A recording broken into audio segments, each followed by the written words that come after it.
Welcome to the event and welcome to Princeton Theological Seminary. We really appreciate our new venue. This is very nice, and rumors of the seminary's demolition have been greatly exaggerated. Here we are.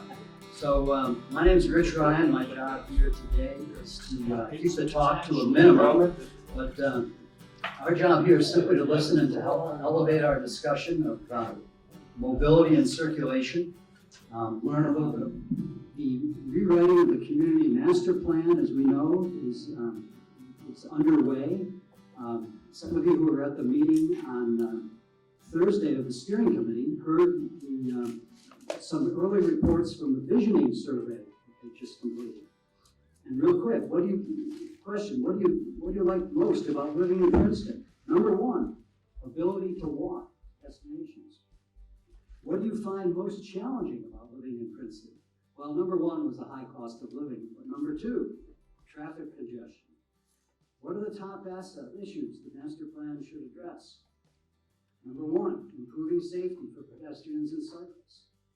And when you think of new development, what concerns and opportunities come to mind? Traffic, parking, congestion, circulation, the number one answer.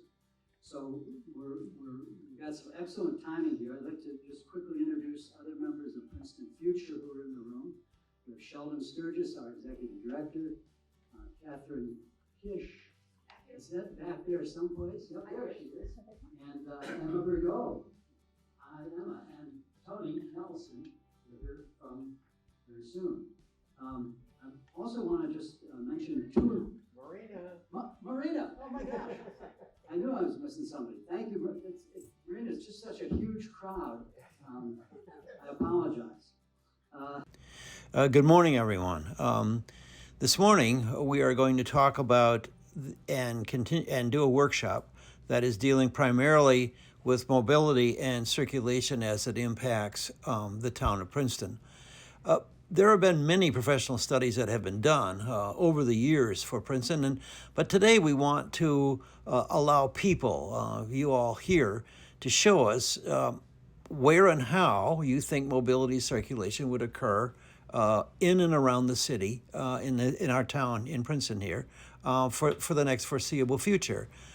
I fundamentally believe in the 400 workshops that I have done over a time, that no one knows a community better than those who live and work here and who care about this community and are really concerned about its future. And that has been demonstrated most recently in the last workshop we did, which was called Susceptibility to Change, where a relatively large group of people met at the library and worked on a series of 7 maps that had specific areas of the town. And we asked them to determine what areas would be highly susceptible to change in the future. Not highly susceptible to development, but highly susceptible to change, which means something different would occur than what is there now. And we asked them to do that based on high susceptibility to change and moderate susceptibility to change. And we also used low and no change. The thing that was interesting about it is after we looked at all the maps, very few people put actually the green, no change, or the yellow, perhaps some change. Almost everybody focused on the red, highly susceptible to change, and the orange, moderately susceptible to change. And one of the things we're going to talk about today is within the context of that susceptibility to change, where we would put and locate future transit facilities and stops, and how much of the town would actually be covered by that. By that I mean how many people could walk within a 5-minute walking distance to an actual transit stop of some kind. Now, obviously, town planning is really the framework on which all development is related, and streets are the kind of the fundamental infrastructure. I believe they are our most important public spaces, and upon which all mobility obviously runs, and along which all land uses are located. So it becomes extraordinarily important that we understand where and how future development is actually going to occur and what that transportation system is going to be. But it's really clear that it needs to be multimodal. There needs to be a multimodal master plan, which really enhances this future. And as this begins to become more finalized and implemented, we need in this town a new zoning code which will allow it to be built. So many separate studies have been done, but what I'm suggesting is that we really need to have a holistic overlay of all the available networks which are out there. Now, for today's workshop, you have on your tables a high-resolution photograph of the town with all of the street names on it. You have two number 2 pencils. You have a set of colored markers. You have a circle template, both a negative and positive circle template, which demonstrates the 5-minute walking distance to a point. And there will be a series of tracing paper overlays on which your information will be transformed. Now, just to orient you to the base map here, you can see here the university. You can see Nassau Street, North Harrison, and Witherspoon are on here. And one of the first things that we want to do is to kind of organize or orient people to the actual map itself. So, but through the course of this workshop, we are going to ask you 11 questions which need to have a graphic response. And I assume that that once we ask the question and you can talk among the group of people who are at your table, we would really like then to have you all agree and to actually graphically transpose your answers directly to the map. And once that's complete, at the end of this particular workshop, we will synthesize all this into a series of individual graphic notations, which we will then present back in a presentation called Did We Get It Right? Now, the agenda for today is going to be both the introduction and determining, where you live. Then we're going to probe traffic speed, congestion, and potential locations for traffic circles. Following that will be a discussion on where we should have transit loops, where future stops should be located, and what are appropriate walking distances to connect. The next part of it is going to be the pedestrian network, which is our trails and paths. And one of the things we would like to probe is whether or not Witherspoon Street is appropriate as a green spine. Following that, we will probe the idea of what should be the primary bike network here in town. Following that will be a exercise on-demand transit and stops. That is any area that is beyond the walking distance of the transit loop that we'll study and discuss early on. How do we serve the rest of the town by transit? And I want to probe the whole idea of the on-demand transit, which has been proven in so many other places. And then the last part of the workshop will be where would you locate potential mixed-use parking locations? These would be buildings which would be built and would be able to be converted at some point in the future from its parking use to some other use, whether that's housing or offices or agriculture. That would be unclear. And then absolutely the last part of it, which would probably be the most interesting, is to go from group to group to group here, and I think we have 10 groups, to present your findings in terms of your concepts. Now, the first thing I would like to do, and this is question number 1 of the 11 questions, on the aerial photograph, just use the pencil and mark with a small square the location of where you live or where you have your business. That would be the first part of the exercise that I would like us to do. The second part of it is after you finish that, the question that we're kind of wondering about, obviously, is that currently Princeton is primarily auto dependent, and it has insufficient local parking, although many people think that we have more than enough parking, but it depends upon where it is. An early transportation study, 2014, had a couple of interesting quotes that it is not yet feasible to limit car dependency in parking. 180,000 plus motor vehicle trips pass through our streets, and there is a desire for less car-oriented downtown. And these are all issues that we will tackle and we'll discuss and we'll graphically notate during the course of this particular workshop. After you all have finished notating where you live or where your business is on the map, the next thing we really, the first thing is probably the primary thing, is dealing with cars and parking. Unfortunately, current conditions in downtown Princeton are currently primarily dependent upon cars and insufficient local parking. And it is really not yet feasible to limit car dependency in parking because we have no transit system or a complete transit system in place. And right now, about 180,000 plus cars pass through our streets. But nonetheless, there is this desire for less car-oriented downtown, and this all came from the 2014 Traffic and Transportation Committee. Now, it's clear that Americans have been dependent upon the automobile now for, almost 100 years or more than 100 years. But the outstanding, unbelievable fact that the majority of these 5-passenger or 6-passenger cars are only carrying one person, and every one of those cars, if they come to downtown, needs to park someplace. Now, when I started driving, gasoline was 25 cents a gallon, and now right at the recent height, it reached a little bit over $5 a gallon, and higher in other portions of the country.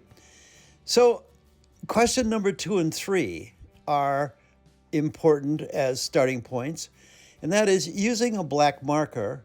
Where do you think there's excessive speed and noise? And just portray that as a dashed line. Once you complete that, question number 3 is, again using the black marker, put an X to those intersections that you think have the most traffic congestion. And this will give us a fairly good idea of the sections of streets and the intersections that should be focused on at some point in the future. The next one, in terms of that overlay, would, again, using the black marker, it would be interesting to know, given the fact that Princeton has now built several of these traffic circles, using the black marker and a small circle, where would you locate any new traffic circles? Where do you think they would be located here in town? Now we're moving on to the next one, and you can put your black marker away because you won't use that one anymore. I want to talk about transit opportunities. And, the transportation, the 14 Transportation Committee, Traffic and Transportation Committee, provide more public and private transit options. And you heard Rich going, it's the top 3 things that the master plan wants to do with. But I thought there was another interesting statistic here. Nearly 13,000 people are candidates for expanded local transit. And I went, wow, so the Princeton's got, 31,000 some people. So this would be 13,000. The question is, that would be the minimum. Could we actually do more than that? So here is going to be a question for you. And these are just a bunch of suppositions. There are going to be more cars, and there are going to be more electric cars, and there's going to be more parking demand. I mean, that we know. Additional transit options, if we install additional transit options, there's going to be less parking. If we create greater pedestrian priority, there's going to be less. I mean, just myself as an example. I used to have 2 cars. I live on Bank Street. I just sold them. I donate. So I walked here this morning. And what you have one car, it forced you because my wife is doing photography down the shore. So it was great. Now, bicycle utilization, less traffic and parking. On-demand transit, this is a whole additional concept that I want to introduce you guys to today. Less traffic and parking. But the key is that there must be multimodal options for everybody in order to do it. Now, here's an interesting one. Here's the local New Jersey bus lines and stops. Now, the basic circle template that you have on there is the basic notion of transit. People will walk 5 minutes.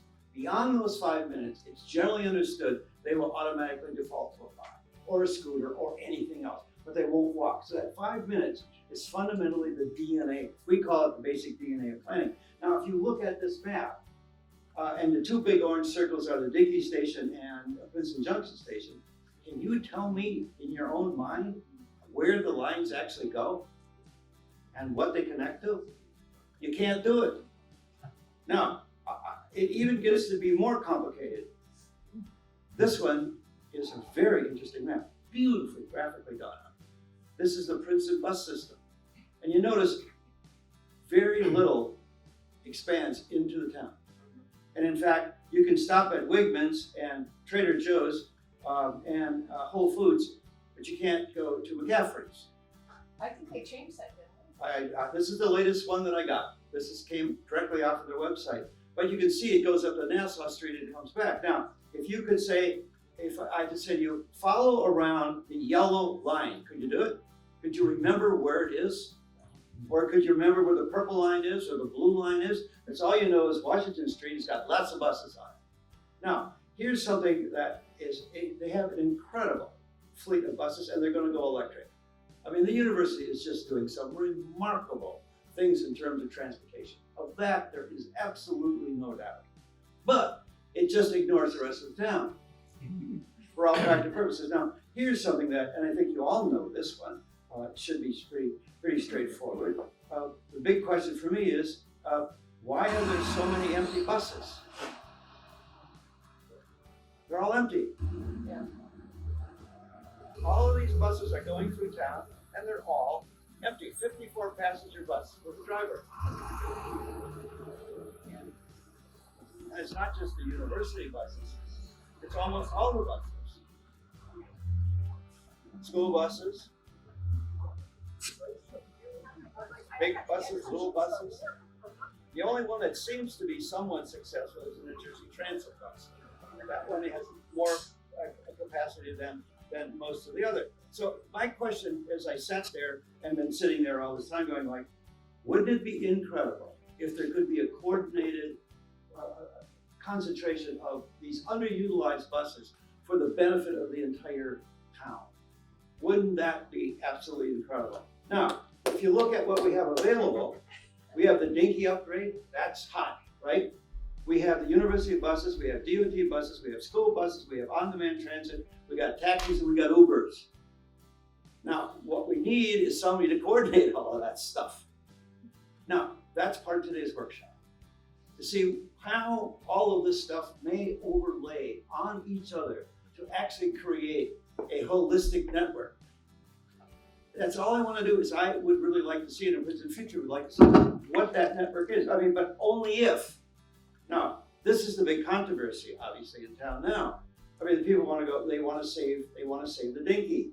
Well, I'll tell you, I took the Dinky to go to a lecture at Rutgers last week, and I took the Dinky back and forth. And when I was in Princeton Junction Station, they said, "All aboard for Princeton University." Not all aboard for Princeton, all aboard for Princeton University. Now, I'm going to show you a couple of graphics later, which blew me away.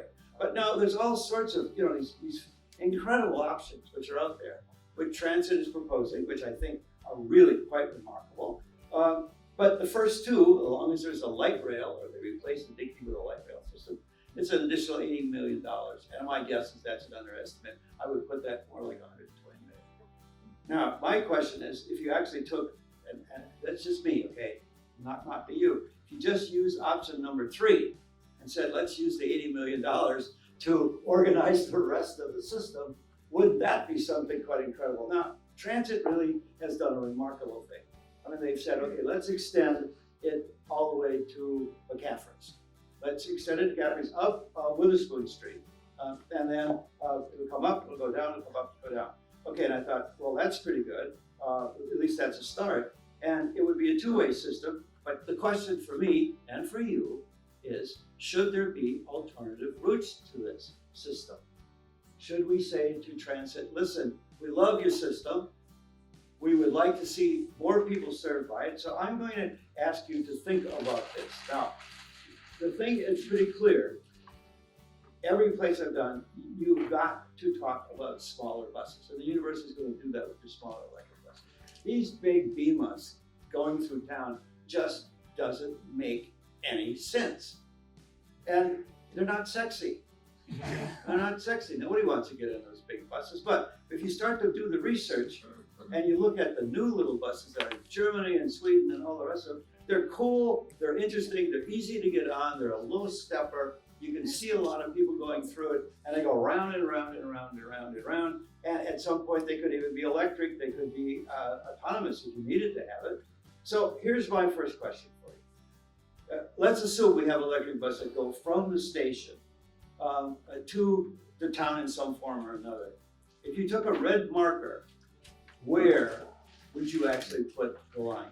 Now, I want to advance this just a little bit for you, because there's two parts to this thing. One, the red marker and the yellow marker. So the first one is, okay, let's assume that you have the 5-minute walking distance. Let me just show you this. This is a shot at Witherspoon and Nassau Street. There's your 5-minute walking distance. There's your 10 minutes. Now, the professionals are telling me now that people have a tendency with sustainability to start to walk a little bit farther than the 5 minutes. If you have a decent sidewalk and a safe place to walk, they will walk a little bit more than the 5 minute. But you know, this town is not a single place, it's polycentric. So you got the downtown, you've got the shopping center, which is growing, and then you have got Jugtown, and then you got Chestnut. So you really got a polycentric town of 3 spots, of which none of those spots, except one, is served by New Jersey Transit's proposed line. Now, you put the 10-minute walking distance on it, and you start to see if we could serve these areas, we could absolutely serve an extraordinary number of people. That would be very close to a transit system if we did a loop around the downtown. Now, here's a thought, and again, I'm pushing it, but it's up to you to decide where it's going to go. What would happen if it actually got extended around? And what would happen if we took that loop and said, because it can't come up Witherspoon Street because of the new construction, right? We're at the top. So we have to come down either Little or Birch, and they're one way. So what would happen if we would take it down Bayard and back? We just serve more people. Same kind of loop around, and then so I drove this multiple times now. 4 o'clock in the afternoon, noon, early in the morning, and it's 20 minutes to go round and round and around that thing. From the station, around 20 minutes, so how many buses would you actually need to do that? So I'm gonna stop here and say to you, all right, think about this. Where would you put the loop? Take your red marker, the group of you, and figure out from the station, draw right on that tracing paper, where you think this loop should go. So I'll give you about 10 minutes to do that, just trying to figure that out. It's shooting the students, and the students don't want to go to I don't that makes sense, but it's right now the way they have it. It seems like that just retraces everything they have money. It's money. They are limited budget. Every system is expensive. Yeah, but it's the same for every Wigmans is expensive. It's a lot cheaper than. So yeah, you basically have this circle, you need to go around this circle. If you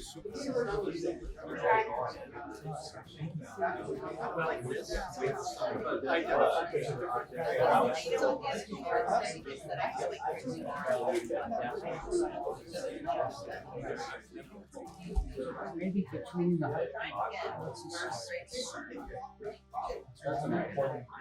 Why not have it I'm still trying to get over the shop. Yeah. You know, the shop is. This is there. Let me get this back.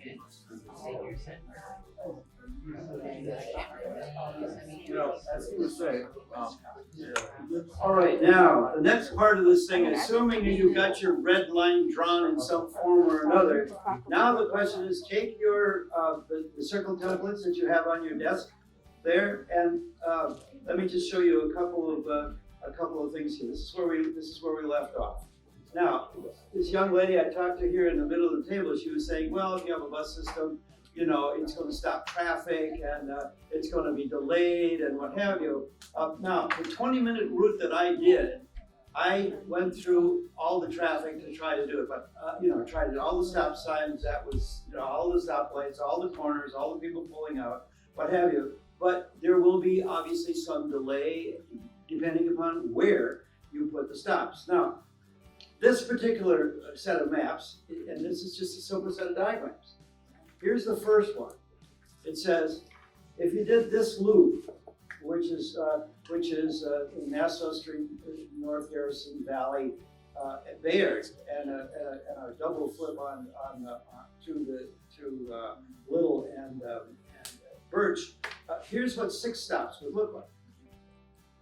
Which means that at this particular point, you got a certain percentage of town which is covered by that 5-minute walk.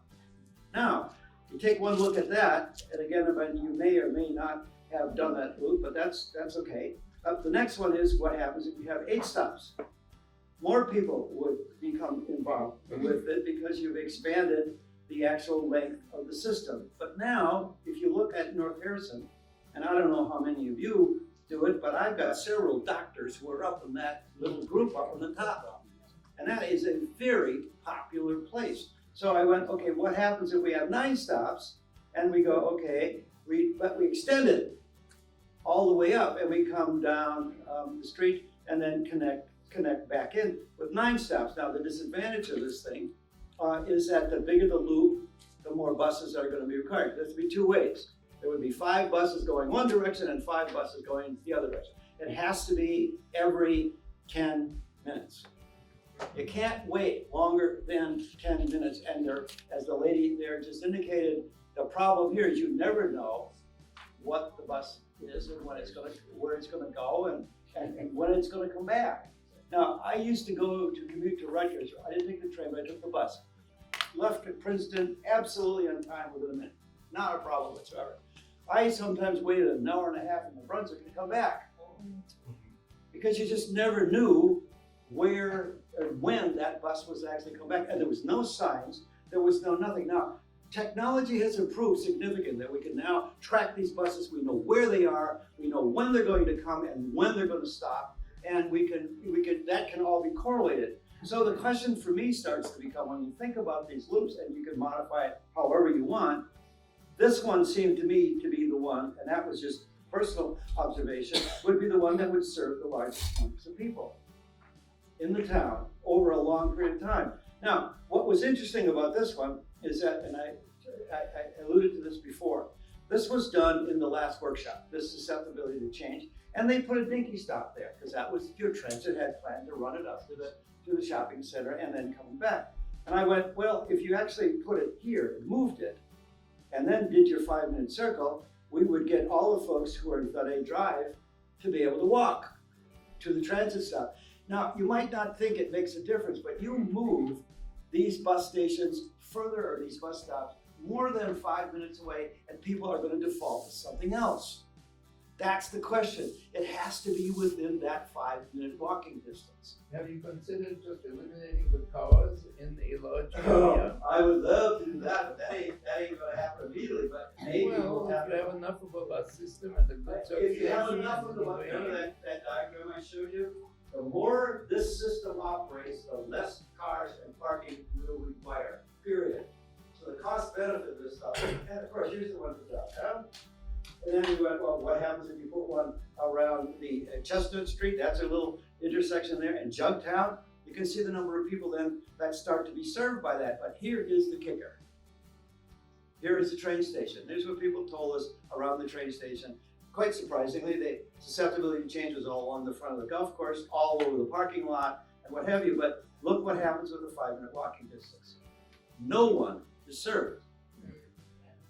No one is served by that. And even if you begin to extend it to a 10-minute walk, literally no one is served. That's why they call it the university station as opposed to the Princeton station. I thought that one was pretty interesting. Now, here the question is that little marker that you have, that basic DNA, that 5-minute walking distance, is what you have on your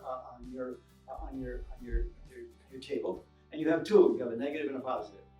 Now, one of the things that's important is not only do you need these stops, but you need to have information, and you need to have a decent bus stop. And these bus stops, these are ones we designed for Milwaukee, the ones at the top. They have an infrared heater on it for the wintertime. So you can, and they have an information system on it, and they have a glass roof on it, so that you actually feel that you're actually in a place, and that place is really something to be celebrated and not something that you would put aside. So here is what I'd like you to do. I'd like you to take a blue dot, it would be a blue magic marker, put a dot where you think the stop should be, and then circle it around with the yellow dot in terms of the 5-minute walking distance. Let's see what you got. So This is it right here. Yeah, so do which side of it? So you're okay. But I think maybe up on the other side of fire. Right here. Well, this one we gotta have anyway to connect. And you get the theology. And I got my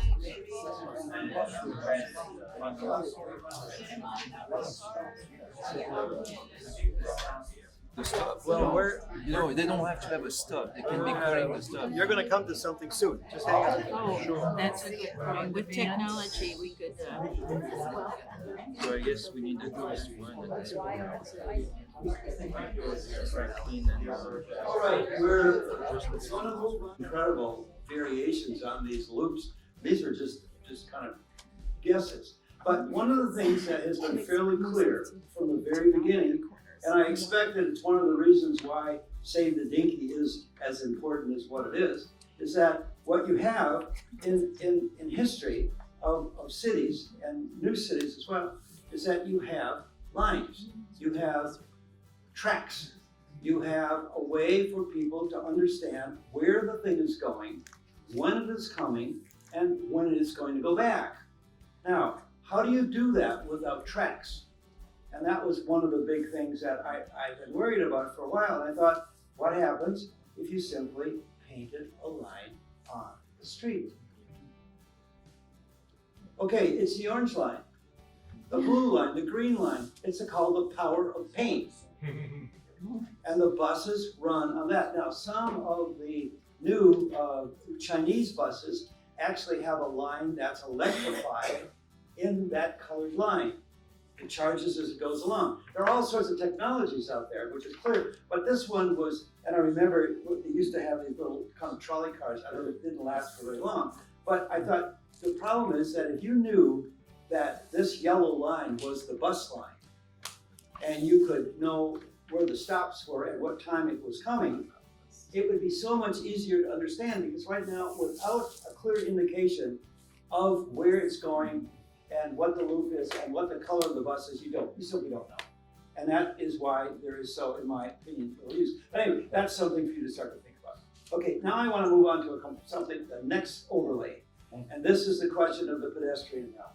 Now, there's been a lot of discussion about the pedestrian.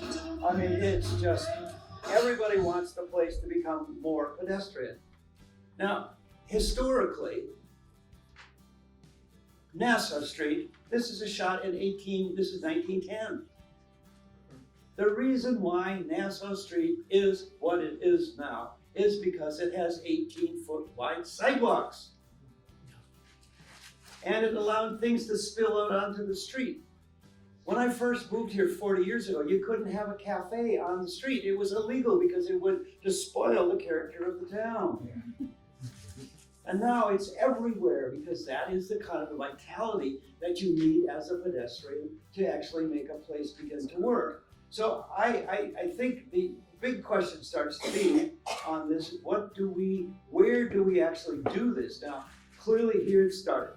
I mean, I couldn't have applauded this one more. And this is a little doodle, I call these doodles, that I did last year, right after they announced it. And you know, I've spent a lot of time in Europe. Toulouse is my favorite city of all time. It has 30 miles of shared streets, which is the little streets in the middle and the two big sidewalks on the side. Now, granted here, they're gonna put a two-way street with more parking on it. I wish that wasn't the case, but it can go back to two-way. Two lane, I know, it's got 2 lane with one side parking. Now, I fully understand that, but it also could become 2 lanes if it ever needed to be without parking. But anyway, this is proceeding, and it's a really great thing that's really started to happen. Now, there is a whole secondary pedestrian system that could happen in this town. And it has started already. If you start on Chambers Street, if you're at the new hotel, you walk diagonally across the street, you can start a pedestrian walk that walks through the parking lot, through Palmer Square, through the square itself, next to the new Triumph Brewery, down next to the Alchemist and Barrister, and then you come to the end. Now, what happened? What would happen if this could be extended? Now, here is an interesting one, because look at that circle. That's the intersection of the walkway, and here it is now. So again, we just start to do these kind of little sets of doodles, and this is one we kicked around with Sheldon early on and said, you know, I lived a lot of time in Boston. If you want to follow Boston, you follow the little red brick road, right? It takes you all the way through, really easy. You just look down the ground, you can follow around, you don't need a tour guide. I said, what would happen is we just simply paint it on an orange line. Now, not that orange is my favorite color, but you know, what it is, it's ubiquitous. And then I thought, well, what happens if we extended it? Now, Princeton Future is really in charge of Dome Alley. And it's a really kind of a wonderful spot if you keep after it. And you know, right now we currently climb the planters, we have some hanging in it just to keep people kind of interested. We wish they didn't throw their beer bottles and their cigarette butts around, but be that as it may. But when you get down to the end, you got this behemoth of a truck parked down the end, in my guess, an illegal parking spot. Well, whoever owns what, I've never seen that truck there before, and if you put the mirror out, you cannot pass. I mean, it's just like, okay, be that as it may. But every space is packed in town. I mean, if you got a little corner, somebody's going to be parking in it. Because parking is although they keep saying, yeah, we have plenty of parking spaces, they're just not in the right spot based on the 5-minute walking distance, as you probably know. So, and you know, this is a municipal owned lot, and here is the thought. And just again, a thought for you guys. And what I like about you guys is so far, I'm looking around, you're looking at the stuff that we give you, and then you do deviations, which is fantastic. You know, you're not following the rules. My rules anyway, but you're not, which is great. That's what you're supposed to do. But look at this. Now, you know as well as I do that there's already one of these alleys currently exists. In fact, 2 of them exist. The one next to the record exchange and the one that goes from the parking garage back. Paved and done already. Dome Alley is done. Now, what would happen if this, you know, now Witherspoon is being redone, which is fantastic. What would happen if this thing, and you know, one of the restaurants has moved outside, what happens if these 8 parking spots would disappear? And all of a sudden there would be a little cafe on the side, and then, hey, what would happen if actually we paved it and then we put a kind of a glass enclosure around it and we extend the whole kind of walkway system to the back? Would that be something we would want to do? Thanks for not disappearing the bike parking. Yes, I'm gonna bring that up. There's a lot of bike parking there. The bike parking is On the right. Okay, now, here's my question for you. Orange marker. Would you extend the pedestrian path and where?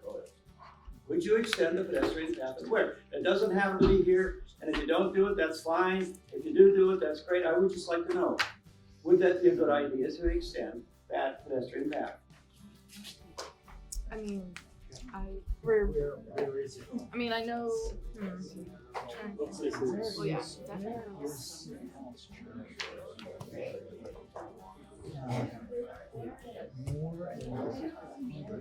Is it this? There it is. Oh, same. Where then we have that little secret packet. My kids like to call it the Chambers Walk. Chambers Walk. Yeah. You know, that's actually one of the oldest streets in all of Princeton. Is it? Yeah, that's one of the oldest streets. Man, he has a jockey over it, so it's 2-lane yard. I thought instead of this, where he started just talking about, just sort of like A and B is here, Yeah, and the other thing is here. yeah, And he just talked about doing that. yeah. Who's that?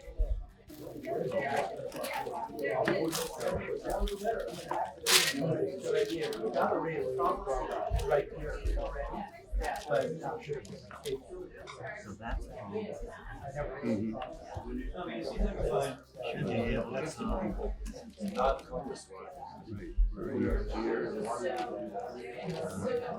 you come from the back of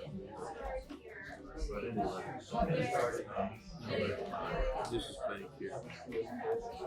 Here's Palm Street.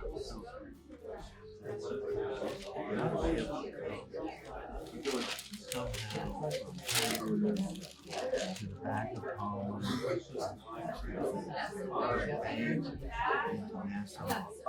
There is. Palmer Square. This Right here. Well, there's an alleyway now, right? So you go. Yeah, the other thing is, I didn't hear it explicitly said whether this is intended to be replacement for or complementing existing transit services. So if you're talking about the center of town, most of the lines do run through. You remember from the bike study, the heat map, Franklin, where it's most densely used way. By bicyclists? By bicyclists to get to schools. And I'm thinking this and this. If people had a get from the place. Here's Spring Street, right here. This is right here. Spring is right here. Is this where it is? Well, Approximately. Yeah. Yeah. There actually is. oh yeah, it kind of shows up. Yeah, I know. Believe it, like. Does it somehow go behind the movie theater? Yes, it does literally go behind the movie. Yep. Yep. Yeah, you're right. Yeah, that's exactly. Yeah, they're like a that's funny. pretty obscure, right? Yeah. It's, Yeah. unless you spend a lot of time there, you didn't know that. Yeah. That has to be your neighborhood. Yeah. I just like because I'm trying to get from my house over there and we find it interesting way. I mean, I think you would prioritize segments where you could actually have cafes or commercial opening So up. what I was been suggesting to all these commercial business owners, and some they're all very excited, is because they have facades on Nassau Street, and all of their backs of the buildings are kind of a disaster. If this went through, this would be sort of like the High Line. Thank you. Right? Thank you. So this would be like they all have all of a sudden a different facade where they could have cafes, bars, just they're like, and they can't rent their businesses because businesses are really long and narrow. So storefront is this big, but you have to charge rent for this So big. maybe you could If you chop it in half of them. Come out to Van Diemen. That's part of the problem. I tried to get one owner to donate the 3 feet on one side so and it's going to depend on what the developer does. All right, so we're going to move on to another interesting question for you. When we did the susceptibility to change work a couple of weeks ago, what came up very high in that was Witherspoon Street. How to deal with Witherspoon Street. Now, I know there's a big engineering study done, but I was really interested when people did the susceptibility to change map. They put a big green line down Witherspoon Street and they said, make it a green street. I said, well, what is a green street? Now, so the question was, okay, there it is now. And again, you know, like we all like to do, I did the doodles and I thought, well, you know, a green street that I know of, Minneapolis and other places are like they curve straight down and they, you know, they make it a curve, kind of a straight, and they put lots of trees on it, done. And, you know, I went, yeah, they'll never ever go for this one, but we have twice as many trees. And of course, as you can see, the power lines are a bit obscured. I went, well, nah, but what happens if we actually created some kind of a pattern on it, even if we just painted it on? So then I went, okay, but what happens if you do a bicycle lane and do the pattern and extend the pattern all the way across the sidewalks onto itself? Then, in asking people what they wanted, here was a priority, and probably you guys know that. Prioritize wiring underground. Make that the only street in town, if we have to do a street, where all the wiring goes underground. It is the main green spine in town. So the next one was upgrade sidewalks and curbs, texture to the street, limited parking, improve bicycle access, historic street lights, get rid of the Cobra head lights on it, take the lights all the way down the street, and more housing, retail services, cafes and gathering spots. And you know, these are little doodles that kind of came out of it. So here's my question for you. Using a green marker, if you put a green marker on Witherspoon Street, would you make Witherspoon Street a green street, and how far, what pieces of it, would you go all the way down the valley? Would you not do it at all? Just green marker. So that's the next one. Give you a couple of minutes to do that, because that shouldn't be, either you like it or you don't like it.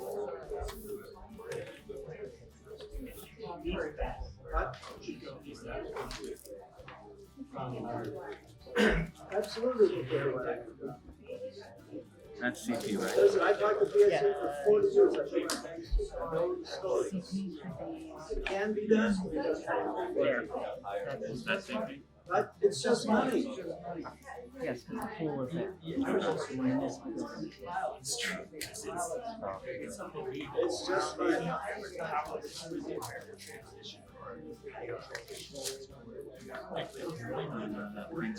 Anyway, so that's the question. You put a line down Green Street, tell me where it would go, and if you don't put a line there, it's fully understandable. Green Street. So I'm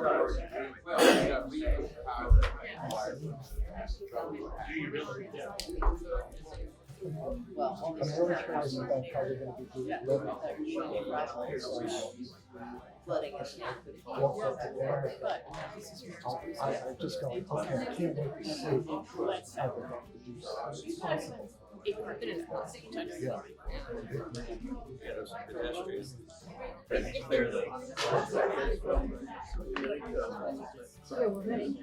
But you don't think that maybe if there were a structure for bikers that encourages bikers, like, which would be trying to but have you ever seen others? Bikers are going to use it responsible. All the money that you spend towards political will. It's just a bit all the enforcement is on the That's right. When was the last professional and he's can't even tell you. When was a ticket issued to a biker? Stopping at a red light. I mean, I don't know. I think there could be more education around. Like, why not? That's part of it. Why not educate the nice bikers? We were just talking on bike rules. I think, you know, we see other towns and models where it's just ingrained as a culture. It's not a word, but it's just there's multiple parts. Just like you get a driver test. It's like It led to a lot of hostility. why? But that's a logical place.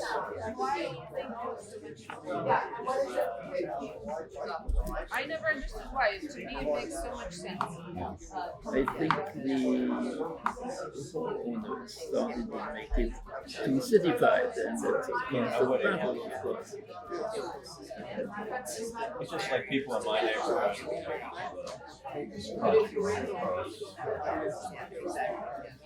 You know, Witherspoon and Franklin. Nobody, it's just NIMBY. There are friends. Now, the next one is the bicycle scooter network.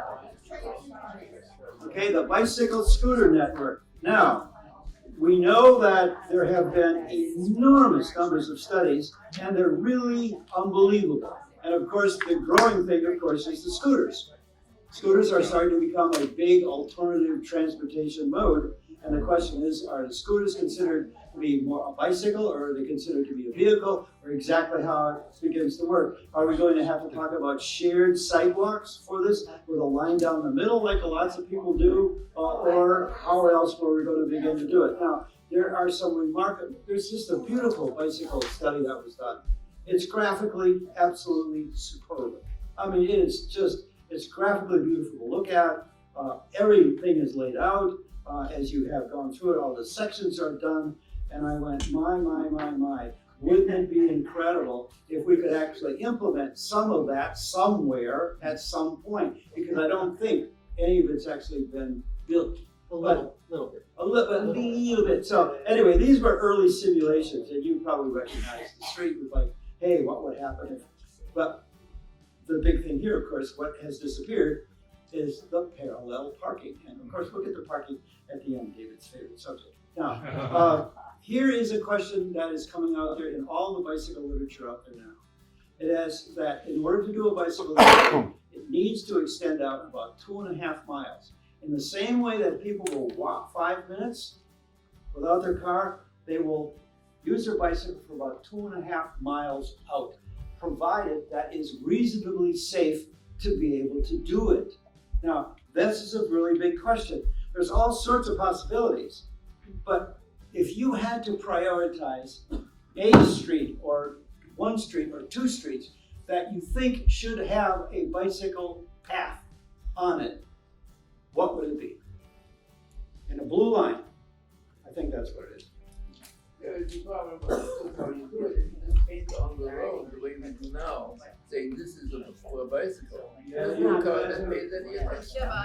Wide blue bicycle. And then does that protect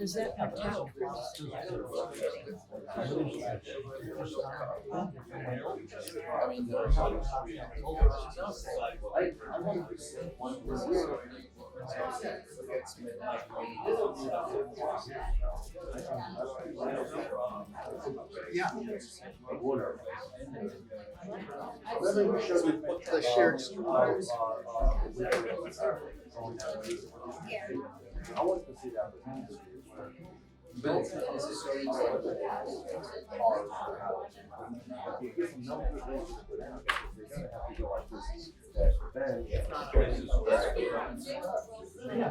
Sure, you don't need it all. I think have all this zigzag around. Parallel.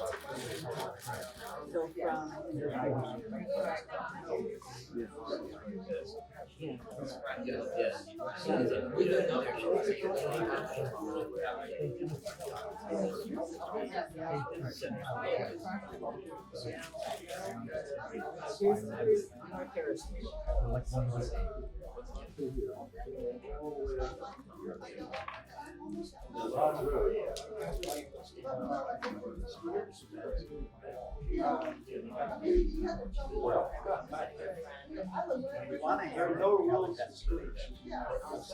No bicycles for scooters.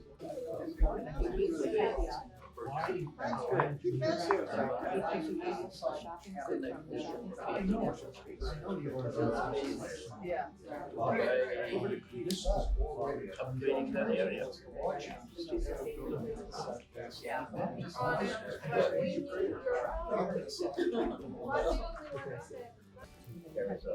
You know what's funny is what's funny is actually I think she's more on campus, but like my sister has received like the correction tickets for the bike.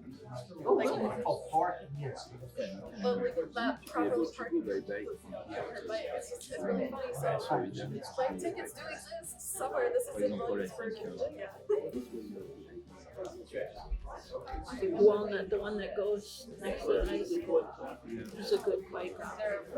It makes sense, you're right, because it's actually invested. Yeah. Right. So you have more leaks. Straight or to the right? I know, when I go across that path. That sounds like a problem and not a joke. Like that.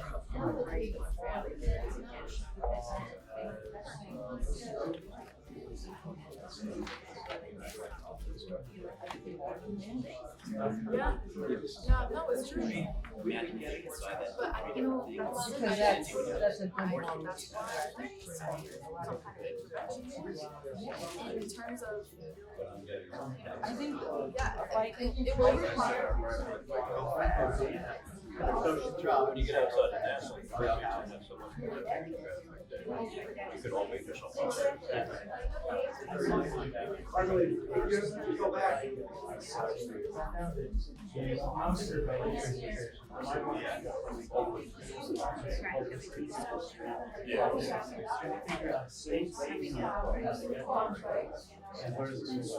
Dive right, like go out.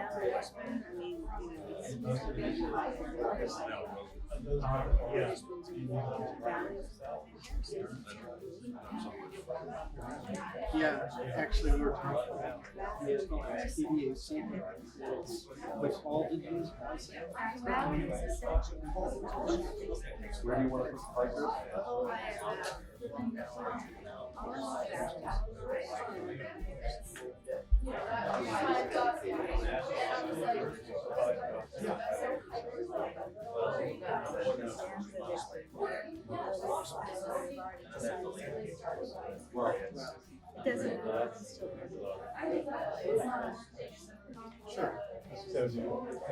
Timing is good. We're doing real well. You made up for 15 minutes. Yes. And then go forward. Next one. Well, the critical thing is to get people here. Yeah, to get to the hospital. Well, we didn't put the hospital. With the electric bike. Oh.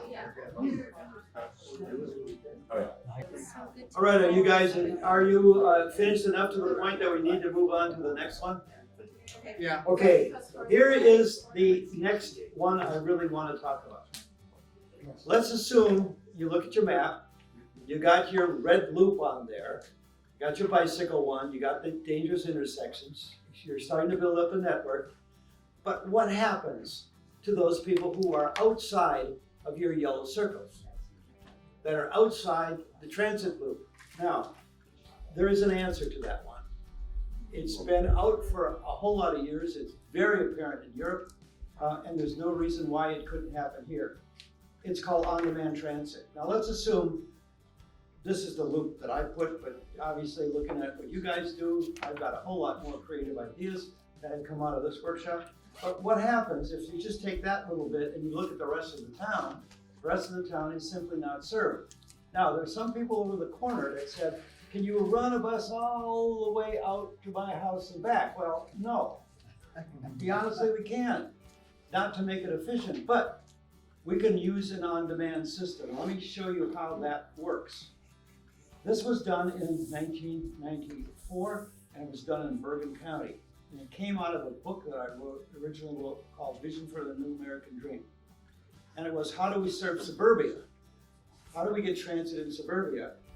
And at that point, they had just begun to understand GPS systems, because the trucking companies were using GPS to track where their trucks were. And we put together a thing called a flexible, friendly neighborhood transit facility and worked out all the details to make it happen. And you can see the little poster down the bottom.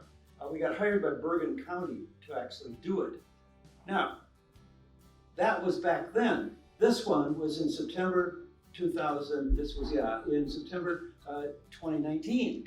That was done by Princeton Future. And this was the big rage when everybody was coming up with autonomous vehicles. You know, hey, our answer is going to be, we're going to have autonomous vehicles, they're going to run around, take care of everything, we can program everything to begin to happen. And obviously with the improvement of AI, that's getting better and better by the day, but it ain't here yet. And it won't be here for a while. But how do you begin to do that? So this is what we did in Bergen County way back when, and I'm suggesting that we might want to think about this here in Princeton, particularly those areas which are not as served. I mean, could you imagine if everybody in this town was within 5-minute walk of a transit access to any place of the town for a very inexpensive price? Now, these are TAZ zones. This is a standard TAZ zone, a transportation access zone. Every town has them. and they break them down so that you could tell who goes where you're going, et cetera, et cetera, et cetera. But what we did is we put a number on each one.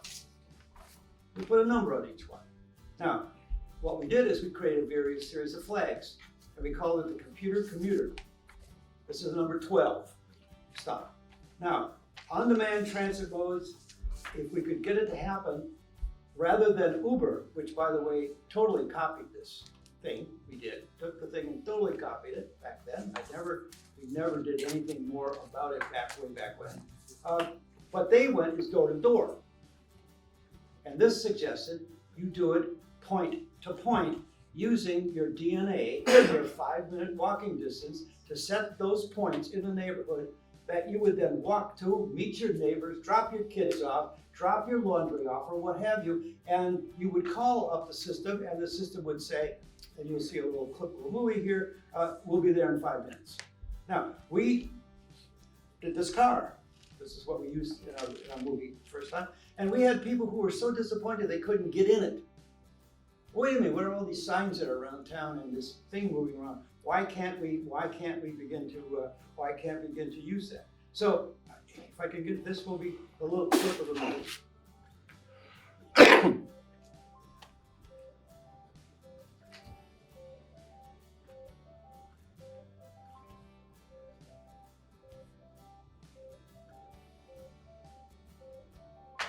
So it's when you want, where you want, and it's simply a matter of setting up a post with a sign up. So people can get in at any one point and go to any other point, and it goes, so you get picked up at stop number 27, you call the thing, it says I'll be there in 2 minutes or 3 minutes, however the route goes. There's no route, it just goes from point to point to point to point. It's constantly circulating. So it picks up as many as 6 or 8, and it depends upon what the size of the vehicle is. So anybody can go anywhere in town. You don't ever have to get in the bus. Now, this is kind of a bit hokey, but this is how this works. I hope you can hear it.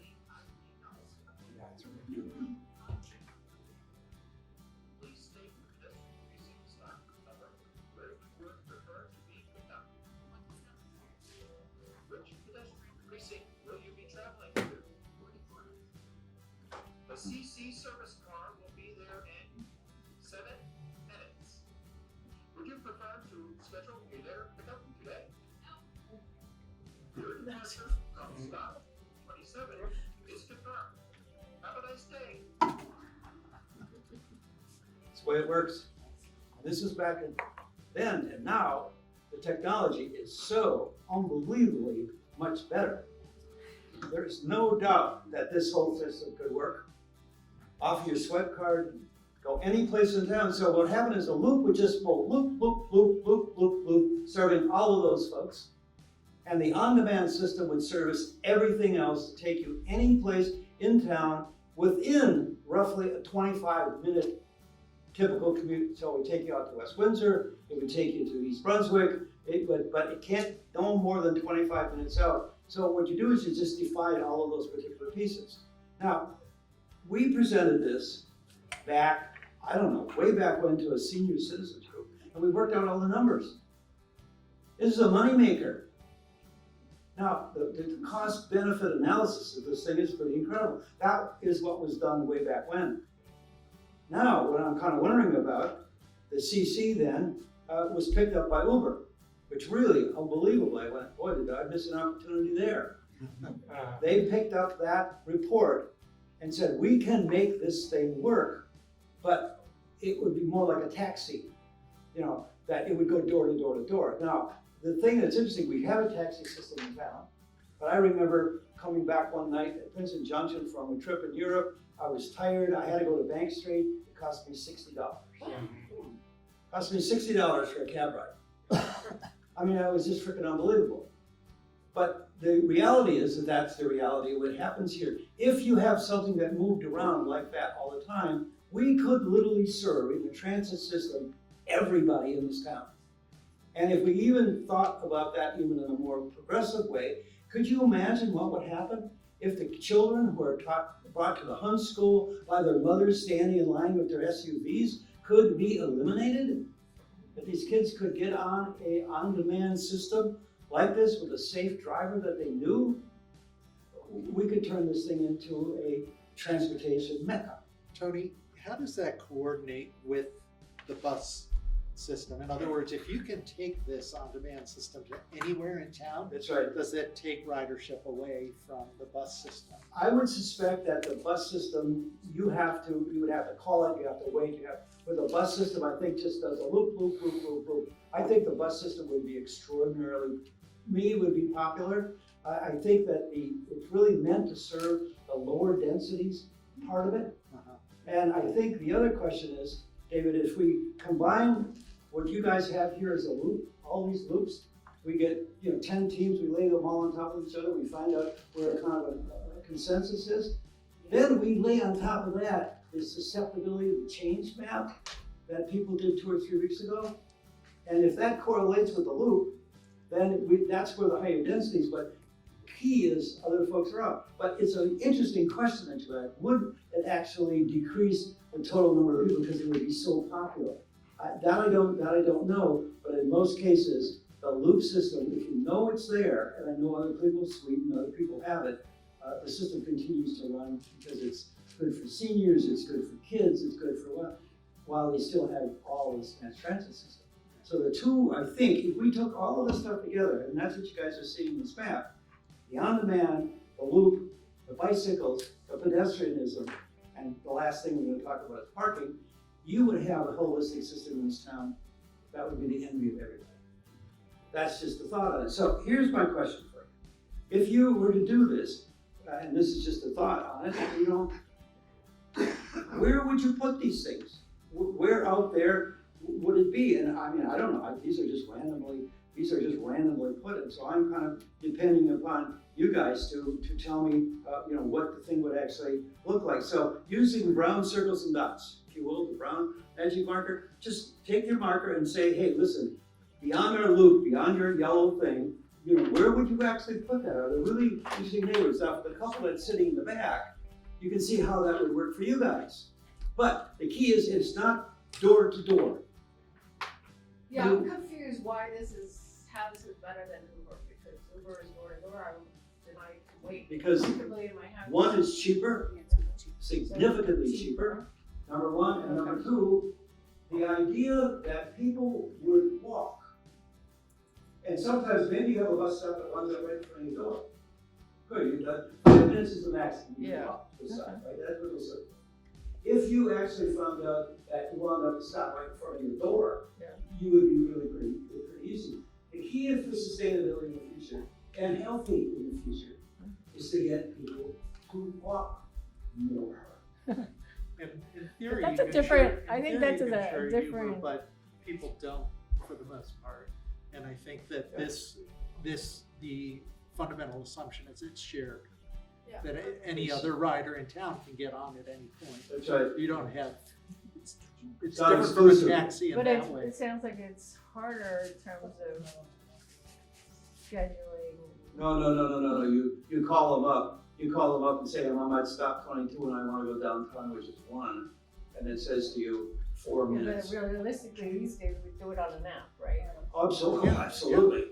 And now the AI is so good that it simply traces where that bus is, how many people are on it, how many people are going to have, and tells you exactly how many minutes that bus will be there, and it'll be there within a 1 to 2 minute window. Incredible.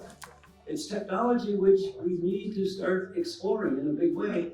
Therefore, Princeton theoretically could become quite an extraordinary movement, and then all the impacts of traffic and what have you start to diminish.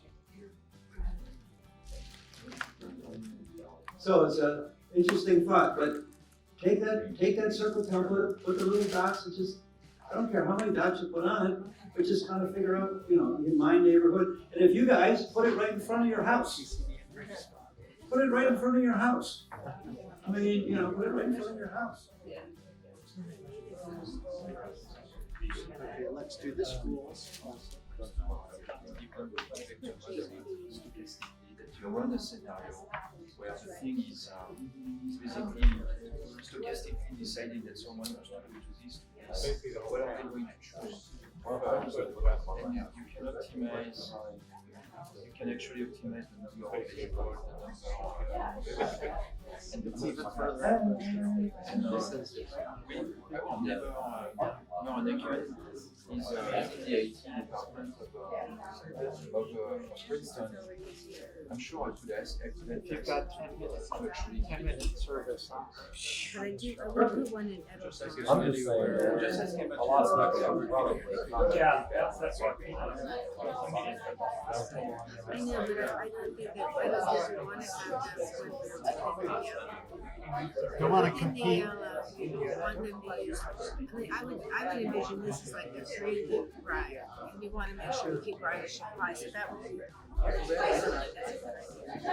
Sorry, Charles, yes, I don't think so. But it's from his mouth. I know.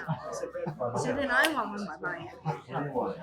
Yeah, I mean, well, I guess I'm outside of the blue, even though I walk. So yes, for you can put one in my. Let's see, like near Marquand Park, because we've got, my cost is great, so let's do Marquand Park right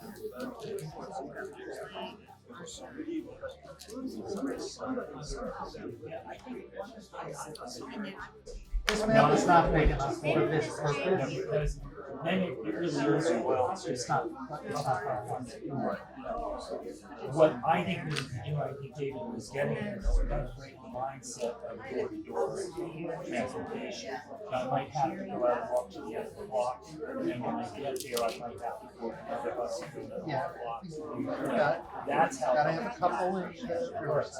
Oh, we've got the school. If they're expecting door-to-door service, we can work together. I think that's a little possible. Publish here.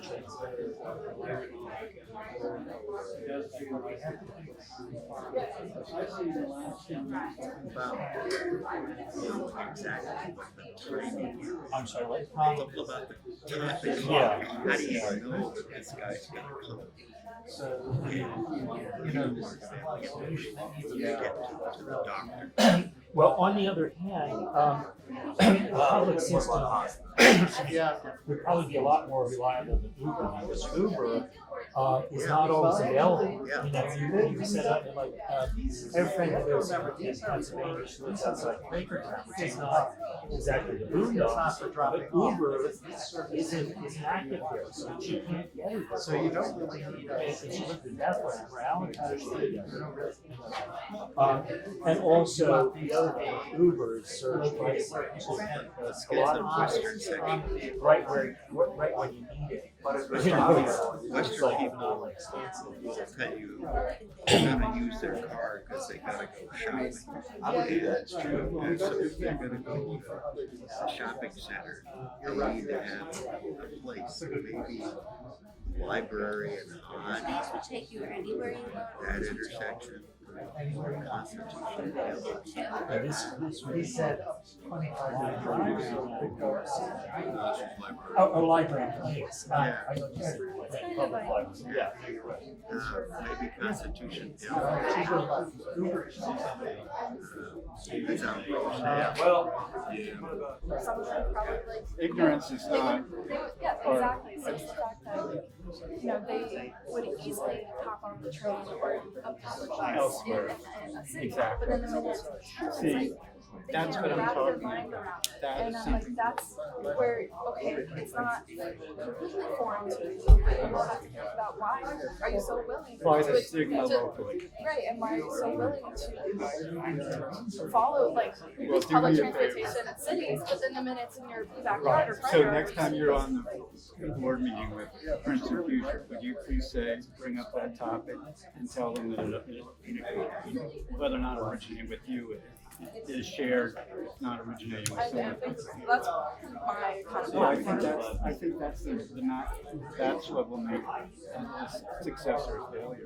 Yeah. I mean, this is pie in the Get sky. this adopted, yeah. Yeah, why is it people that are not utilizing the justice system, why do we have this backwards trend and eroding? I mean, I acknowledge Where is the merchant? Not no, present. they'll show up to the Here's a little historical. Right. Would You that make want sense? on-demand to be like 35. well, that they stop and then they radius from there, yeah. The radius from there is university and some people. There's a two neighborhood. They can have that discussion later. But the neighborhood here, let's talk about the institute neighborhood. Okay? We consider them welfare and of course they can afford to drive. But things change in our society, but they want to age in place.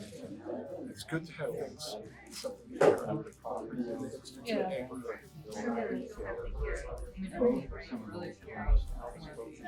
Well, we talked about salaries for Because I'd like to do an end up on one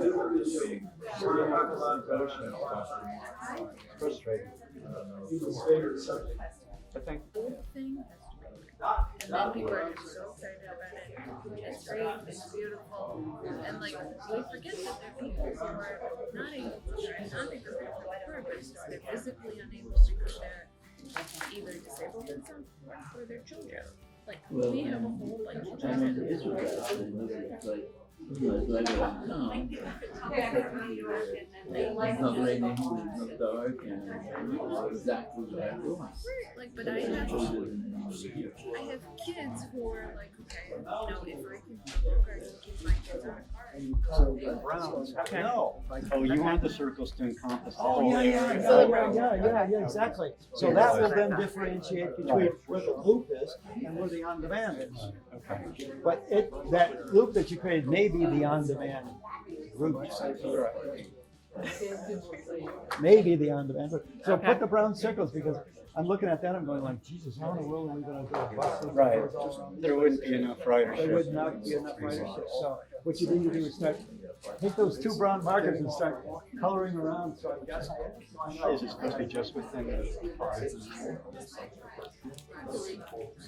people not willing to walk in?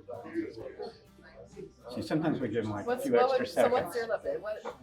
What like, so I'm assuming you would be willing to walk within 5 minutes, but like, Oh, I at do what point today, are I you? walk.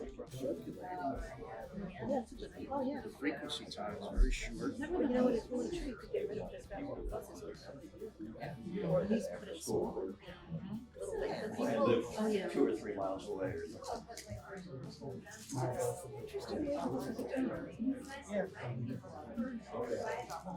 Let's do this presentation. Identify first of all, I'll show you the north arrow on every slide. And he should point out landmarks like this is radius, this is this. Because just looking from here, you can't tell what's what.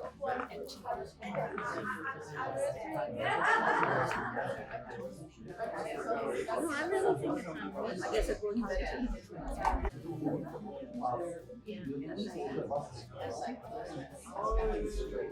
To the downtown area. And the second is to have a bus system, and the only controversy, because nobody was listening to me, is whether to keep the cars out or what to do with them. Well, that makes a big difference to the transportation system. If you have cars in the way, it's going to be a lot different from if you have an area where the cars are kept out of a peripheral road. But you can only do the peripheral road if your places that people can go and park and immediately get transportation. So obviously that's an economic question in addition to the psychological. Very much to be considered, and I don't know the answer. And by the way, let's just throw this a little bit of a story about it. How many of you have ever been hung up? Last piece of it is what everybody loves to talk about in this town, and that is parking, right? So here's a question that I have for you. The thing is that, you know, all the studies that have been done have said, listen, downtown is primarily dependent upon cars and parking. And as I said earlier, is it even feasible to limit that until this multimodal, what's on your plan, if what was on your various plans got implemented, we wouldn't have a parking problem. But this is not going to get implemented overnight, that's for sure. So the question starts to be, until that time, are there unrealized parking solutions? Now, here's a question I have, and you all know that I walk around downtown a lot now. Every conceivable space that I know is jammed with car. I mean, all over. And I have gotten my fair share of parking tickets across the board, which I totally despise, but nonetheless it happens.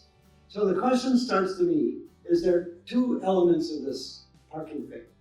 One is what I call incrementalism, which each site provides its own parking, right? Whatever the parking, minimum, maximum parking. Or the other one is collective corporate development, which I really like. That's called shared parking, right? Now, there are 7 types of parking. Not 1, not 2, not 3, there are 7. On-street parallel and head-in, we know that. Here it's on-street parallel, although Nassau Street originally was head-in. It was originally head-in, which means that double the number of parking spaces on because they just headed in. And you can see that surface parking lots, we have a few of those, but the bottom line is surface parking lots are the land banks of the future. Period. Surface parking lots are the land banks of the future. There should not be any surface parking lots ever, anywhere in urban areas. The next one is on-site parking garages. We have several of those. Chambers Street might be called an on-site private garage. I have a space there. And then there's individual development, under building podium, or a podium. Under building is the new hotel, the graduate hotel, right in my backyard, right on the property line. I mean, it's a 30-foot deep hole in the ground. They ran into all sorts of problems because they ran into solid rock that had to be blasted out. It shook our whole house up for days and days and days. Or podium, which means you build up and you put the parking, then you build up something above it. But the unrealized ones, I think, what I call local neighborhood mixed-use shared parking facilities. And the other one is community shared parking facilities, which means rather than a developer paying for $35 or $40 or $55,000 for an underground parking spot, or building a parking garage, which is $25,000 to $30,000 a space, what you do is you say to them, you don't have to build any parking. Your building you can build, but you have to contribute to a larger collective parking facility within a reasonable walk or a easy commute. Now, any of you guys here are all probably good road travelers. You ever been to Zurich? Any of those cities? All of those cities have parking on the periphery and you're shuttled in. All of these cities have that. I mean, Toulouse is incredible. It's primarily 30 miles of pedestrian streets. Still, people got cars, they park their cars at the deck, they walk out of the deck, they either take a streetcar or what have you, and they're any place they want to go in town. Can you imagine what we could do with this whole system if that would happen? So the other one is regional intercepts. And that's what I'm talking about a lot. So here is one thought. Again, these are just one thought. What happens if on the new Dinky line or whatever it's going to be, there is a major regional intercept off of Route 1 that then connected to your fantastic loops that got you to the downtown. So all the commuters that come in could get downtown in 3 minutes or 4 minutes and drop you off any place on your loop, wherever you wanted to go, and it would be relatively inexpensive to build. And I got first experience of that when I did the plan for Harvard Square 65 or 70 years ago. We built a parking structure, Harvard Square, no parking allowed at all. We did a little bit, very little. Everything was on an alewife. So we extended the red line right to the parking structure. You came out of 287, you parked at a 10,000 car parking garage, and you took the red line into Cambridge so nobody would have to build parking. And now, of course, Cambridge is, I'm a bit prejudiced coming out of Harvard. It's an extraordinary place with very little traffic, and now they have absolutely limited all parking requirements. Done, none, zero, because they have these other things in place. Now, we could have that in place here, that's just a thought. Now, the 3 decks we have downtown are pretty interesting, actually. If you actually plot the walk distances around the 3 lots itself, you say, well, look at most of the town is actually covered within decent walking distance of these particular lots, if they're not full. If they're not full. And a lot of people, I mean, I live on Bank Street, and as much as discussion has been on Bank Street, it's the only place in town you have free parking. I mean, people come from all over. I had some Texas people came and parked there for the whole day. And I just like, it's free parking, you don't have to pay for it. And people are cheap. So they don't want to pay the $2 or the $3 or whatever it is to park the parking structure. And maybe they don't even know where it is, I'm not really sure. But I looked at this and said, my gosh, if people could actually park in these parking structures and we had enough space in these parking structures, that would take care of the problem and it would free up all those other spaces where everybody's kind of jamming their stuff into it right now. So here is an idea for you, just a thought. You know we already have in the bottom left-hand corner there, we already have a mixed-use parking structure, which is really pretty cool. I wish more stores were full, but it's a pretty cool building. You park underneath or below, housing up above and retail, it really works very well. But look at the one next to it, and then look at the parking garage and back to the library.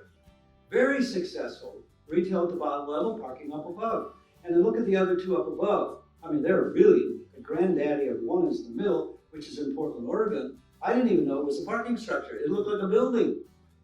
It didn't look like a parking structure, standard kind of like concrete kind of structure. It didn't look like a building because it had regular modulated windows and it had a structure inside which they painted flat black, so you couldn't even tell it was there. But in the top one is really the granddaddy of them all. I mean, the green one, that's all residential up above. Now, the little section on the side is typical. That would be, okay, retail at the bottom, housing up above, parking in the back, and it could go one level underground. This would be super cheap to build. I mean, super cheap relative to digging 35 feet in the ground, for sure. So the question starts to be, those are examples of what I call mixed-use parking structures. Now, my question is that, if we were to build mixed-use, 1 or 2, 3 mixed-use parking structures, downtown somewhere, if we would build it someplace to begin temporarily to leave the parking problem and to free up more space for your pedestrian realms, for all the rest of the stuff that you guys have got, where would they be if they would be anywhere? So that's really the question, is the kind of ultimate question for you at some point. So I appreciate you take the purple marker, put a rectangle in terms of where you think an additional mixed-use parking structure may want to be located. Now, the other thing that you have to remember is that these parking structures have to be flat slab. They can't be helical. They cannot be helical. Helical means you're doing a loop, you're going up and the stuff, the floors are like this. Primarily because in the future, that is going to be transformed into housing, retail, offices, gardens, growing food, whatever, schools, but the plates have got to be flat.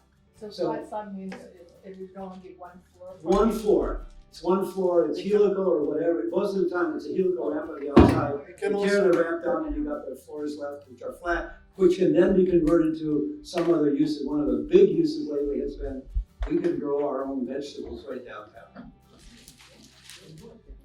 Interesting thought. Okay, so just to be real clear, it can have more than one level of parking. Yes. But it has to have, like at the airport, a ramp that's separate from the parking rather than the parking itself serving as the ramp. Right. You know what I mean? You have let's say this is a table. Let's say this is the parking table. And this is the circular ramp. So you come here, you come up here, and you get into a flat table. And afterwards, this goes away. Yeah. I'll just try Yes. There's,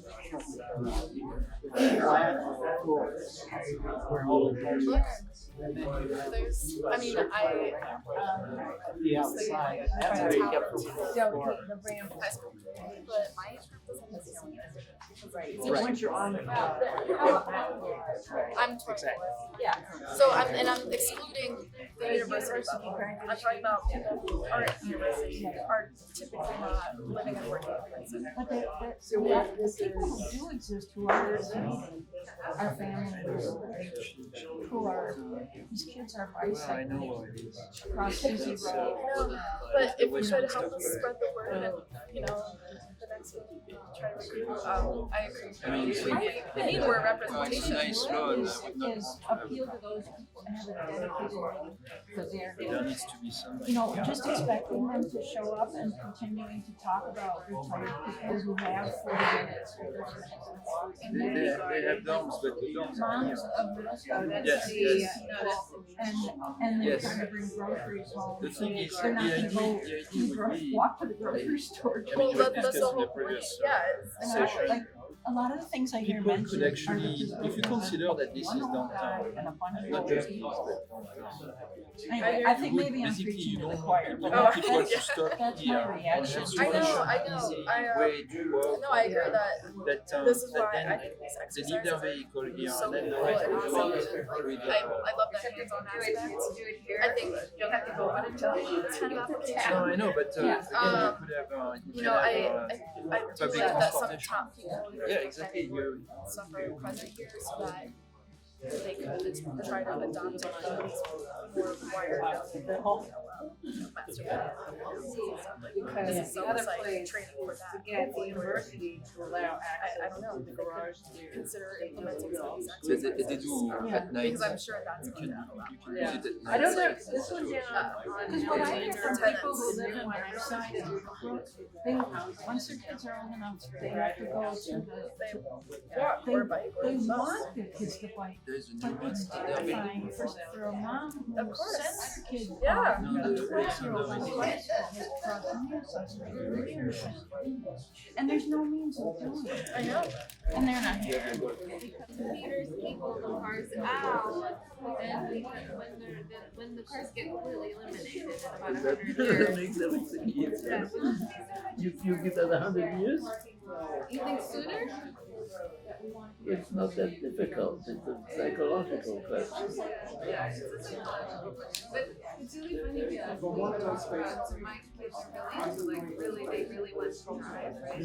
Sure. Two boys, and they're like, and I'm thinking, well, you guys are driving in cars and you're like, oh my gosh, like you go somewhere.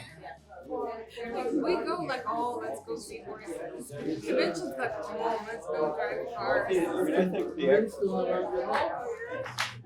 if you have, when you get to automated cars, chances I mean, the labor is. So I hear a lot from the moms. But there's another one. There's another one over here. Yeah. That's smaller, but it's I see. one Mom said to me, like, Yes. I supposed to say prayer every morning, my 12-year-old.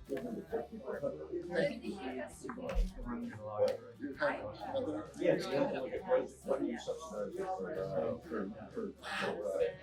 SNAP, for example.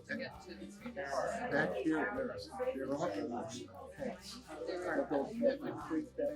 Right. Oh, that's what it's called. Yes. Good idea. So when they redevelop the park. Do you know how many years it's been for me to shop like this? This is such a pleasure for me. This is so good. You know?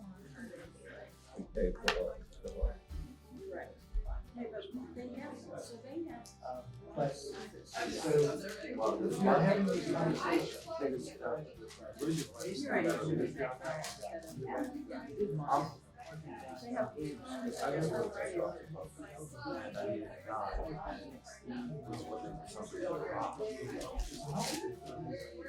You know what, I'm sweet.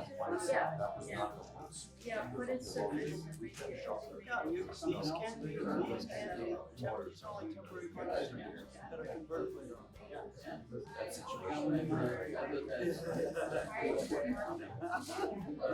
Hey, I got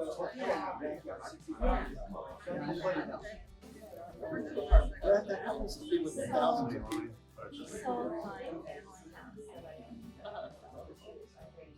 All right, you guys all set?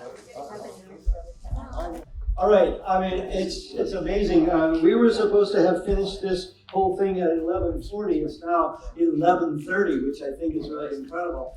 My question, what I would really like now, is it possible for us to, as a whole group of everybody in the room, to simply go table to table to table to get some idea about what you actually did? Would you like to do that? So let's start out here with Rich.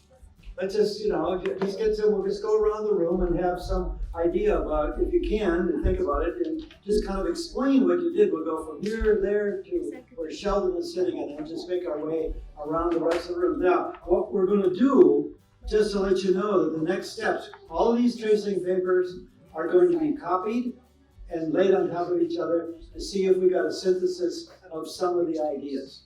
That will probably be next, and at some time in the future, we'll show, we'll be able to present whatever these particular results are. But looking at it, beautiful set of graphics. And now when you look at it, you're actually seeing a network, which is really great. All right, so let's start with Rich. Yeah, hi. Well, we thought about a big parking garage over in the western section, over close to your house, Sheldon. Thank you. I'm happy to have more parking. Well, let's add that one to it. No, we thought not on that.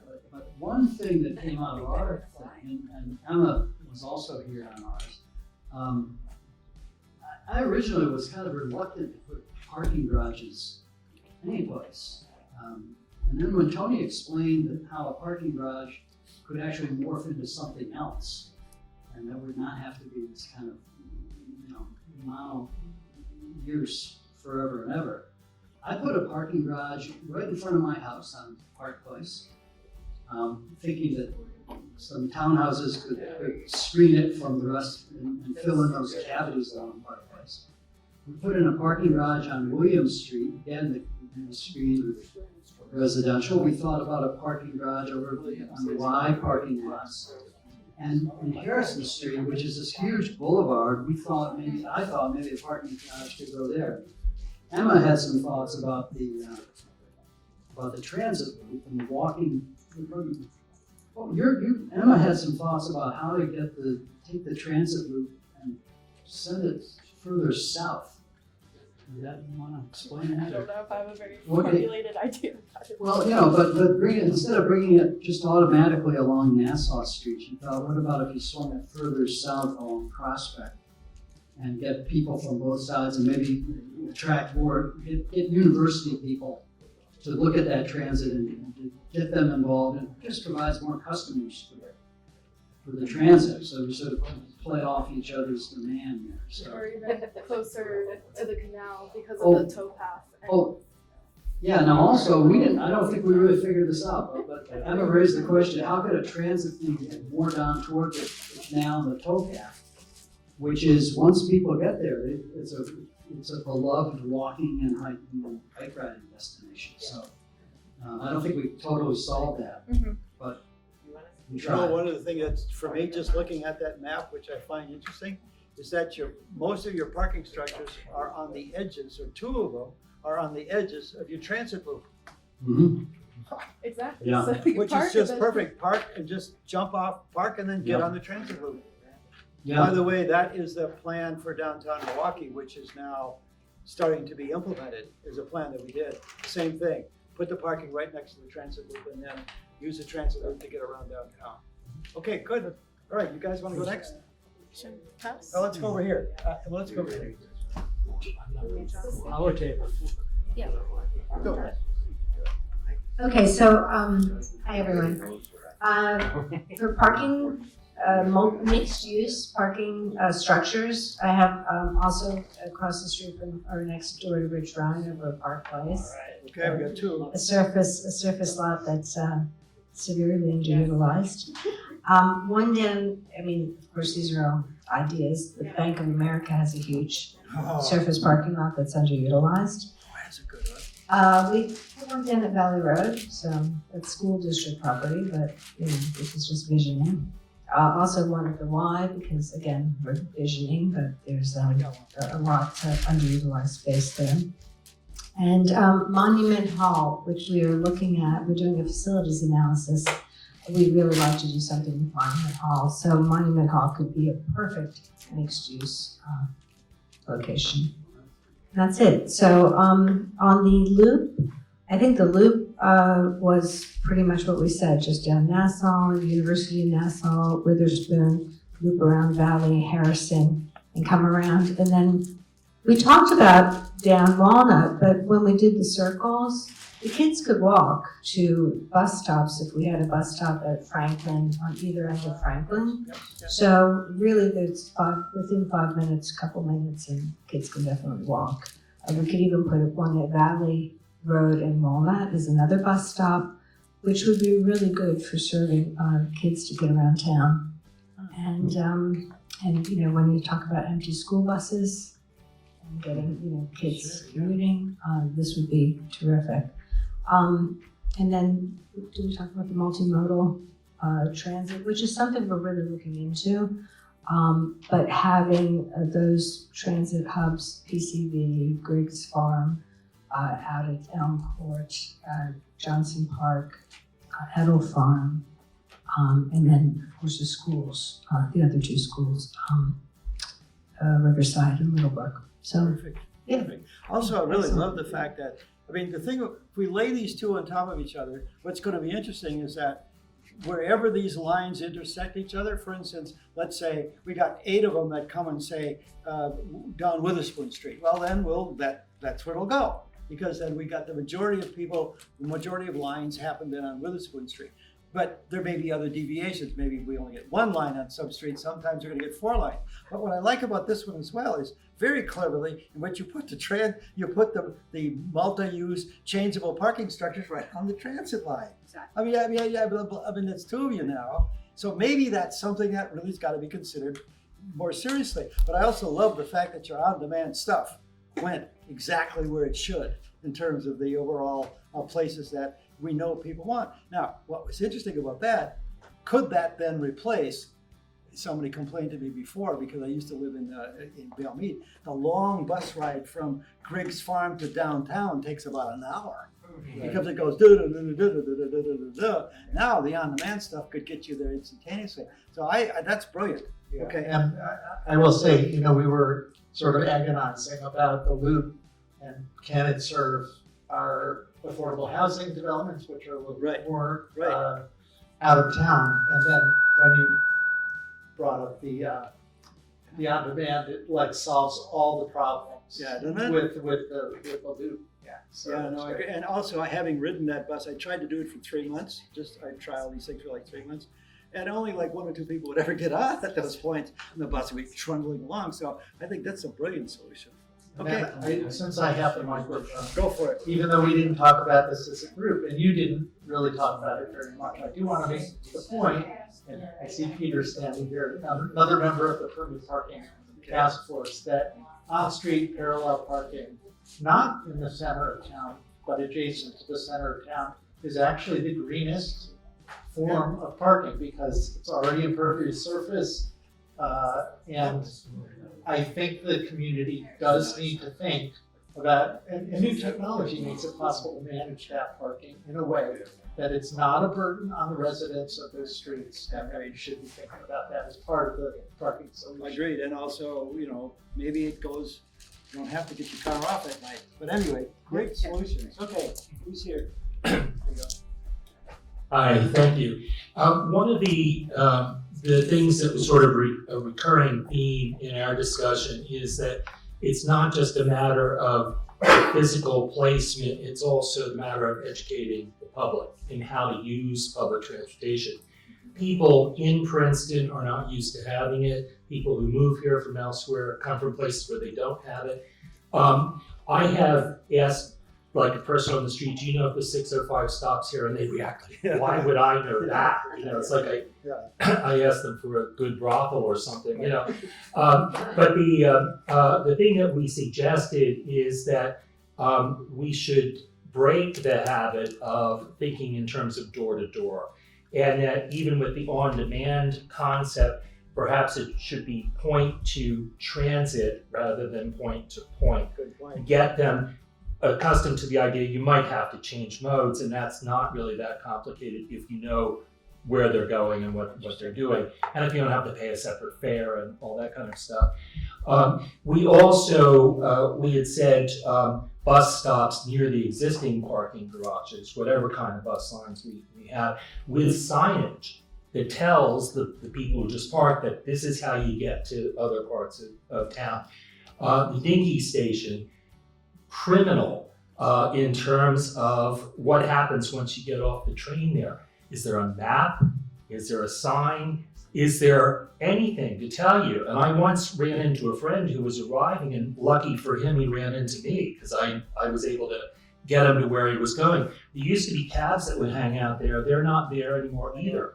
So, you know, you get in there, there's a blank wall. You know, there's nothing there. We need signage to tell people that it is possible to get from one place to another.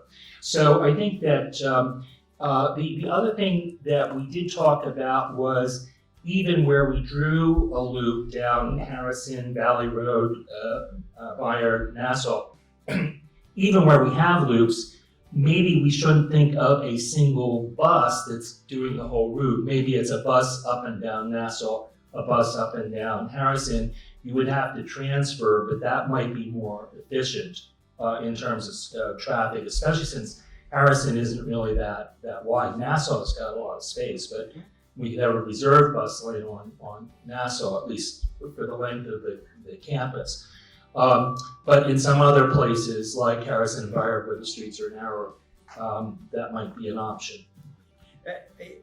You hit on something that was interesting when the plan was done for Milwaukee, because it was exactly that system. There was a loop that went around, and there were two buses that went this way and went that way. And the key was to exchange, so that at that point of exchange is where there would be a cafe, there would be people would meet, et cetera, et cetera. So it was a way in which you kind of congealed community by allowing it, but it had to be right on time, so it was easy. Yeah. You know, all the cities that I've gone to, these points where trolleys or what have you meet, there's always cafes there. There's people there, there's kids running around. So that's a very intriguing idea. I mean, they'll loop it.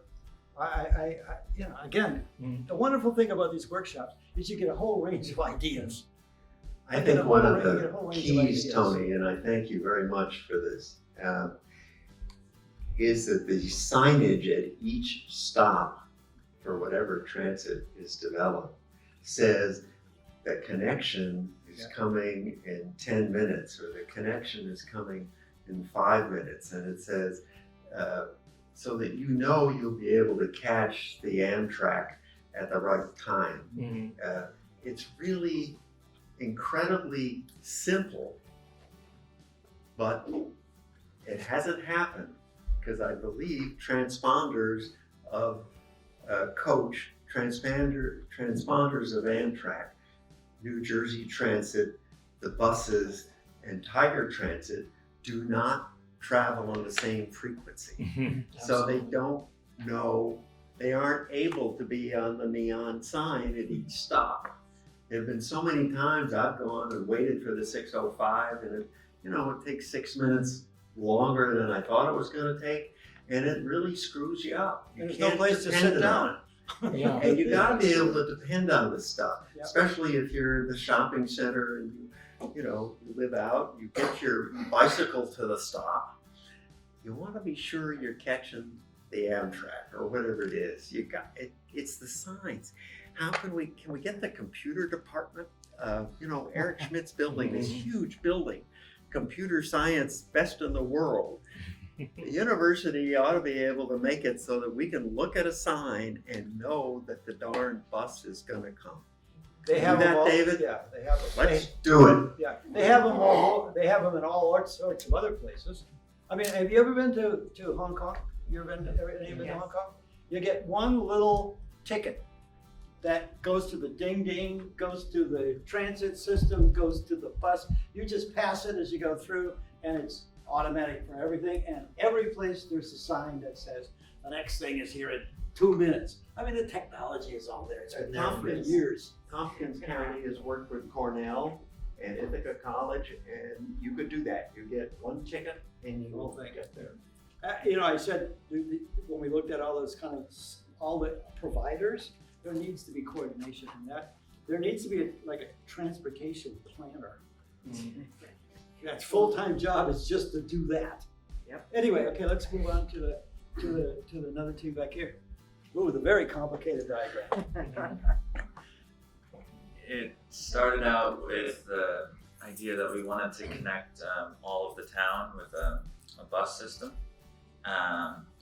And then it was like, well, if we're having this here, then maybe we should have a link to the other section. And then it just grew and grew and grew. And the same thing happened with the bike lanes. And with the bike lanes, we had done a survey a while back on how PHS, Princeton High School students, get to and from school by bike or by walking. Well, good for you guys. And it's 75% of the student body, and they gave where they wanted bike lanes, how that, like which, and created a heat map basically. And so the really dark bike lanes on here are where they wanted bike lanes so they could get to school safer.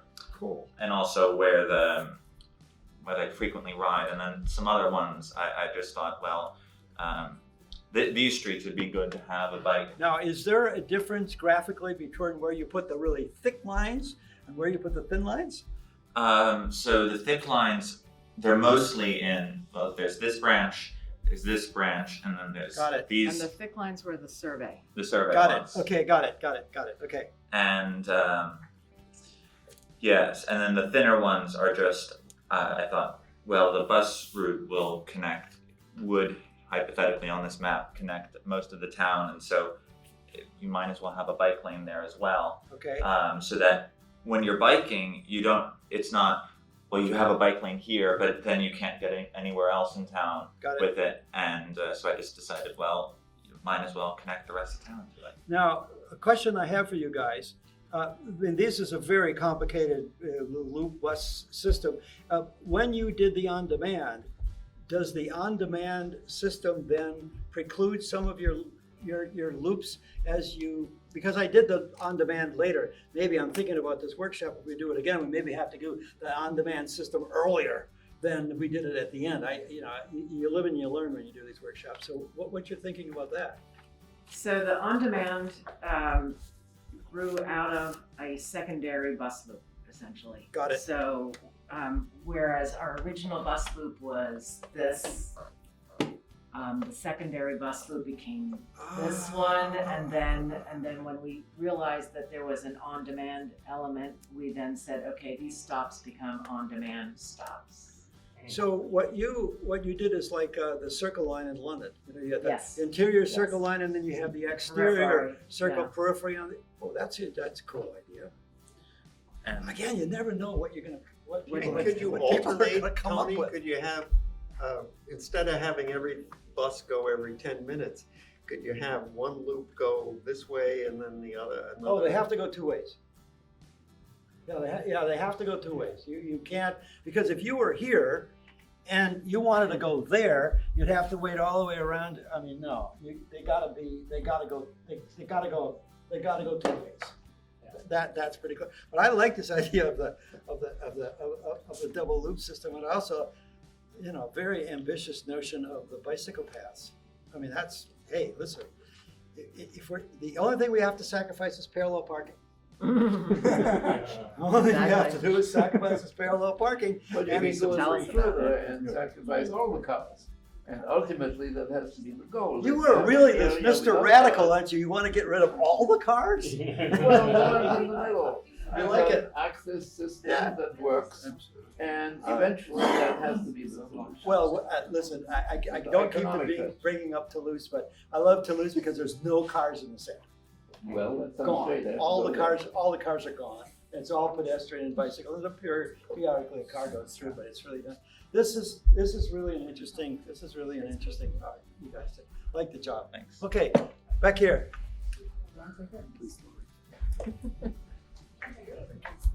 Okay, so we did our loop.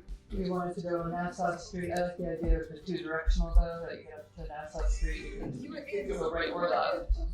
But we were gonna go Nassau and down Harrison, and we, instead of going with Wigginger Valley, we extended it down to a so we could also catch Griggs Farm. and Got it. and come up and then up to 06. So I like that, the idea of having buses go in both directions on that loop. You could also do an inner loop. We did our hubs for on demand in all of the affordable housing areas, and kind of one per each neighborhood. Because we didn't quite finish what we were working on, but yeah, definitely catching all the affordable housing that way is a great way to do it instead of having multiple loops. We did bikes on Hamilton Wiggins, and wanted to have the essentially the bike path on PO into Community Park along the pool complex, and Nassau Street on the south side. Exactly, that's a terrific idea.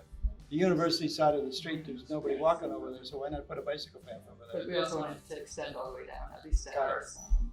Okay, good. I like the idea of extending it up here. We'll see how far that goes, but I like the idea of that big loop. It just means more buses, but well, the on demand also takes might care of allow that. you not to have it not that far. Yep. So. Yep. Okay, thanks. All right, who's left? You, how about me? Okay, the radical. The radical is going to speak last. Well, all right, thank you. He's talking about this map. He's talking about this map. Well, a lot of things have been covered and they are wonderful, and I'm just delighted to be here and the most interesting discussions that we have in town.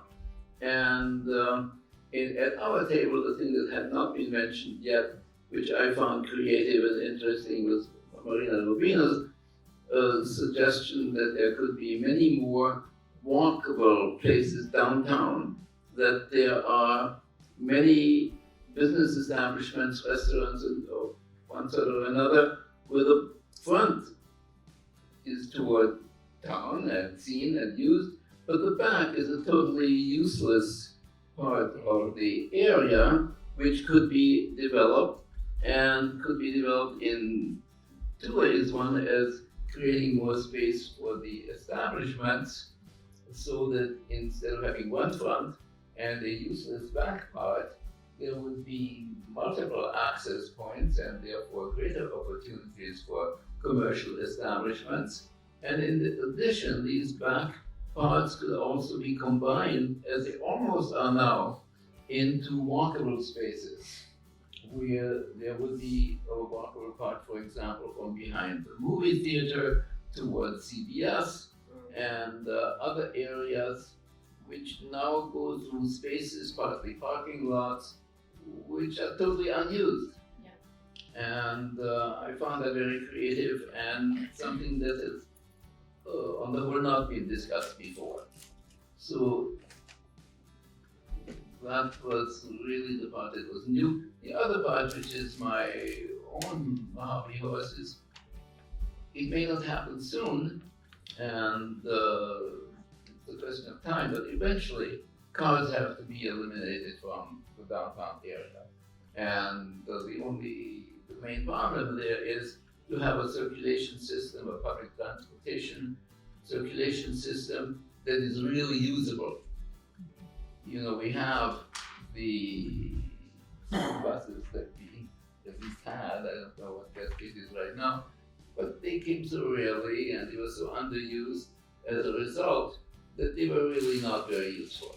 If there's a public transportation system and a free one, and that's been talked about, and one that is really so frequent that you don't have to stand there for a long time, it has to be the main thing. It has to be so that people are driven to that. Because if they can, in addition, also use the cars and thereby make the downtown and the rest of the town perhaps clogged and unusable, then that doesn't work. There has to be a transportation system that really works with frequency and access that can replace cars. I think that's something can I for ask the a future. question? Can I ask a question? Because when you and Tony were talking about this before, it wasn't clear that you were talking about the same thing. Are you talking about not only getting rid of personal, private automobiles, but all automobiles, including the kind of on-demand service that Tony talked about, because they're very different. I mean, if you want to get rid of even the on-demand, it creates a wonderful pedestrian and biking environment, but I think it's less feasible. Well, it's not up to me to decide. These are obviously options. The whole thing is something for the future, because I think in the near future that it is too likely to happen. But it is something to think about, and I think both options are possible. My own feeling was that the public access transportation would still exist, but there would be space for it. There would be no delays resulting from the private cars. That's clogged the system right now. Okay, we have one more before. Can I add something from Of course, this table? absolutely. Absolutely. Yeah, just two things that haven't been discussed. I mean, one, we had regional intercepts, one at 206, either at the shopping center or actually out at 206 and Ewing. And the other would be out at Alexandria and Route 1. With another thing we didn't discuss is whether the Dinky to Princeton Junction corridor should be used in a more effective way, either as dedicated bus lane or something of that sort. Yep. And the other thing, which just is personal, which I think is the elephant in the room we haven't discussed, is to me this whole loop, bus loop, which is central to this plan, only makes sense if there's the political will to channel mixed use housing with affordable housing at nodal points around that loop, like at where the old Valley Road School is, and on different points of Harrison Street. Oh, yeah, you know, that's been proven all the way back to the San Francisco, way Amen. back when in transit-oriented development. Now we're starting to talk about transit-oriented development being a little bit old hat. Now they're talking about transit-dependent development. Because wanting it to be, maybe you do it, maybe you don't. But if you have to start to think about transit-dependent development, then you're talking about reduction of parking, but the transit system has to be in place, or you ask the developers, when we look at susceptibility to change now, and we put susceptibility to change on top of these maps, in terms of where they want the stops, you say to the developer, yeah, hey, listen, we need $100,000, $200,000, $300,000 for a stop, we need it, and give you some subsidies, blah, blah, blah, make it happen. So, I mean, there's all sorts of interesting negotiation pieces. Yeah, I just want to not start this conversation today, but I do want to invite people to reach out to their thoughts, with their thoughts about it, which is, today has been super focused on the center of town. Yeah. And one of the things that I've been interested in is trying to create walkable nodes that would serve folks who live in the periphery. Right. So, you know, we've already established an overlay down towards Cherry Valley and 206 for mixed-use development, to try to encourage mixed-use development there, so that there could be some commercial that would support the residential that's already at Griggs Farm. But we have a new affordable housing development that's happening down on Harrington Road there. There are other locations around town where we could have new nodes, mixed-use residential, that would also provide opportunities for residents who are now totally suburban, right, to be able to walk to nearby locations. And I want people to give me their feedback on if you have good locations you think where that can happen. You know, in the Riverside neighborhood, I don't know where, you know, on 206 South as you head out of town, things like that. Let us finish the synthesis on this and then we'll get I'm sorry, I thought we were, okay, we got one more and then we're gonna be right on time, I think, yes. I think I'll talk about the thing that we all agree on, which we're excited about the mixed-use parking, and so we went wild with a plethora of purple rectangles, and so that's something we could all agree on. But something I thought was important, what I see every morning is, I must have done something. What I see every morning. No, it's probably the battery is The gone. battery died. Okay. Yeah, sorry, you got your talk. You got her. What I see every morning You're on. is a dangerous, Nope, you're off. dangerous 12-year-olds trying to bicycle across Nassau Street, across Harrison Street to get to the middle school. There are a lot of families who over in Little Brook Riverside who want their kids to bicycle safely to the high school. It's a fine distance, you know, not more than 2 miles. But those moms say their prayers every morning knowing their kids are crossing dangerous streets, and there's no good way to do it. And so that, to me, that's the priority for, I put a bunch of blue noodles over there, just kind of randomly saying we need to be able to address those family needs, and they're not represented here in this meeting.